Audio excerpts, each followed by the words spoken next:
Hi, welcome to Richard Kabili YouTube channel, and for today's tutorial, I will be teaching you on how to show and hide media controls, menu items, and switch control on iPhone X. But first, kindly subscribe to this channel and don't forget to hit the subscribe button and the bell to notify you for the new updates. And let's start.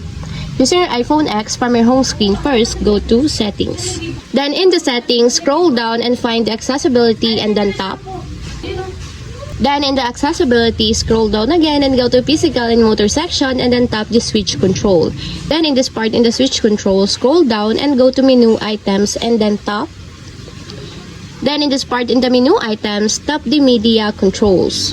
Then in the media controls, you can now show and hide the items that you want to appear in your menu items. For example, you want to hide the previous track, just tap the check mark until it has been removed. And also, if you want to show your items under the media controls, just tap it again until there's a check mark on the side, just like this. And that's what we have successfully show and hide media controls, menu items, and switch control on iPhone X. If you have a question, can you comment down below and don't forget to hit the subscribe button and the bell to notify you for the new updates. And thank you for watching!